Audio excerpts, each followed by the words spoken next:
It's that time again. Last time we did this, we got Chris, Pat, Mario, and Booty Witch 3, so God knows what's gonna happen this time. It's pretty much open season. You know, this isn't the worst place to put a Muso game, though judging by the presence of some major characters that die off in the original, I don't think it's canon. I don't really know where I fall on with this one. If you have more story to tell and you can do something interesting with these characters again, I'm all for it. But if the characters and the Fodlan setting itself turn out to just be window dressing for a bland Warriors title, then count me out. Moving on from that, we have modern Fire Emblem, where they replace all the interesting characters with tanks. Real talk though, a friend of mine showed me the wonders of competitive Advance Wars a couple of years back, which isn't the most accessible thing in the world, mind you. So the games were originally a GBA exclusive, which means if you wanted to play them, you'd have to have one of those link cables you'd use to trade Pokemon. On top of that, you have to own 2 copies of the game. There's always emulation, but it's not always people's first instincts to run a game they've never heard of. I guess there's also a version on the Wii U eShop, but not many people are visiting that nowadays. But Advance Wars with friends is a really good time, if you could get it going, of course. Competitive tower defense, where each character has their own unique abilities and it can support up to 4 players.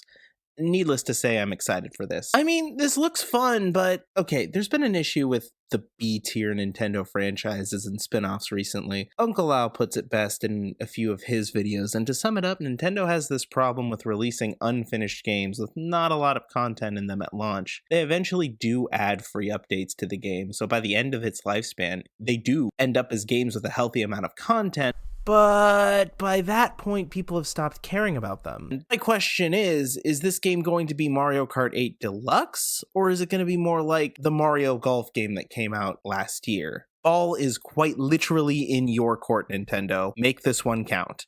I don't really play competitive Splatoon, so all of these words mean nothing to me. But the map looks cool.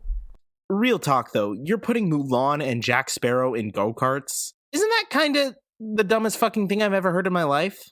So a bit of a side tangent. I recently started playing No More Heroes 1 for the first time. It's my first full playthrough of the game. I've been playing the Switch port, and my question is, did that game always run like ass, or was it just a bad port job? If the second one is true, then this game is fucked. What are we gonna do, Rick? We're so screwed! He's gonna get to the ship and smash the microverse, and then he's gonna kill us! Quick, Morty, you gotta turn into a car! What? A long time ago, I implanted you with a subdermal chip that could call upon dormant nanobots in your bloodstream to restructure your anatomy and turn you into a car! Oh my god! Concentrate, Morty! Concentrate and turn into a car, Morty!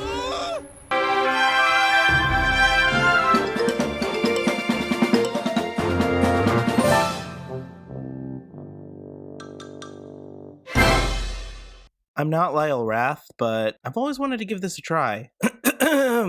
Sports! That is all.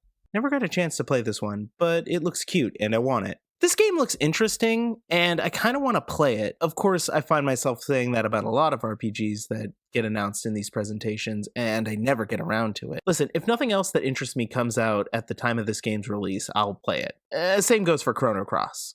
As for the game itself, it gives me 13 Sentinels vibes, and that's a good thing, by the way.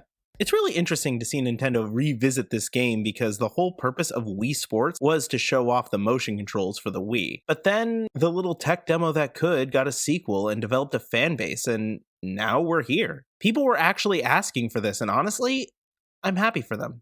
Metroid Dread and Mario Kart are both getting updated. With Metroid, the updates are free. They aren't much, a boss rush and a hard mode, but at least they do prove that Nintendo does give a little bit of a shit about Metroid. As for Mario Kart, paid DLC and remastered tracks. I love that this game is still getting content 5 years after its initial release. 8 if you go back to the Wii U original. Ooh, what?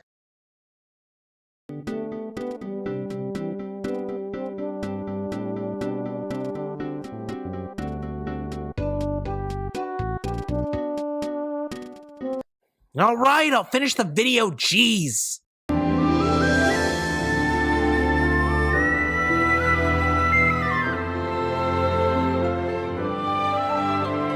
Yeah, okay, I guess we're just never gonna really fucking get another one of these, aren't we? The wind blows hot into sand.